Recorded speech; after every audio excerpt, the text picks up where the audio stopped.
कोल्हापूर राणीसधामच्या जिल्ह्यातील भक्त शिष्य साधक चाहता आजी माजी पदाधिकारी न प्रवचनकार प्रोटोकॉल अधिकारी विशेष कार्यवाह गुरुबंधू गुरुभगिनी यांचा गौरव कार्याचा निस्वार्थ सेवेचा हा भावपूर्ण सोहळा दत्त समर्थ सांस्कृतिक सभागृहात भव्य दिव्य स्वरूपात संपन्न होत असून गुणगौरव सोहळ्याकरता नानीसधाम मुख्यपीठ अंतर्गत सर्व फोल्डचे प्रमुख पदाधिकारी यांच्यासह योजनेतील दाते डोनेशन प्रसारक धर्मक्षेत्र प्रसारक हिंदू संग्राम सेना युवा सेना महिला सेना पुरुष सेना कोल्हापूर जिल्ह्यातील ज्येष्ठ गुरुबंधू गुरुभगिनी यांनी गुणगौरव सोहळ्याकरता उपस्थिती लावली। पूर्ण दिवसभर शिस्तबद्धपणे पार पडलेल्या या सोहळ्याच्या यशस्वी नियोजनासाठी दिलीप कोळी, प्रणाली पाटील, कृष्णात माळी, विजय लगड यांच्यासह 100 अधिक कार्यकर्त्यांनी विशेष परिश्रम घेतले।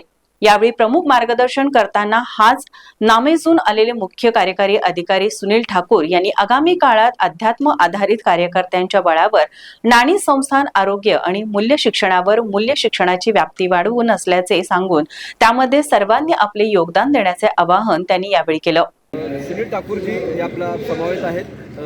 नानीच्या जे संस्थांच्या त्या मुख्य धुरा या ठिकाणी समावेश आहेत आणि आपल्या व्यस्त वेळपत्रकातून कोल्हापूरच्या सर्व भाविकांचा सत्कार करण्यासाठी तिथे आलेले आहेत। सर, काय आपल्या भावना? जगद्गुरू रामानंदाचार्य नरेंद्राचार्यजी महाराज संस्थान श्रीक्षेत्र नाणीसधाम हे महाराष्ट्र राज्याचे जगद्गुरू रामानंदाचार्याचे दक्षिणपीठ आहे आणि या दक्षिणपीठाचे उपपीठ पण आहेत जे संपूर्ण महाराष्ट्र आणि इतर राज्यांमध्ये पण पसरलेले आहेत आणि त्याचप्रमाणे जगद्गुरुश्रींचे अनेक अनुयायी आहेत, भक्त आहेत, उपासक आहेत, शिष्य आहेत, साधक आहेत। तर प्रत्येक ठिकाणी प्रत्येक राज्यामध्ये ते आपापल्या परीनं आपापली सेवा करत असतात आणि त्या सेवेचा गौरव म्हणून आज या ठिकाणी हा गुणगौरव सोहळा जो आहे तो आयोजित केलेला आहे आणि त्या ठिकाणी आम्ही इथे आलो आहे। खरं सांगायचं म्हणजे तर आमच्या संस्थानाच्या माध्यमातून आतापर्यंत 100 मरणोत्तर देहदान संपन्न झालेले आहेत।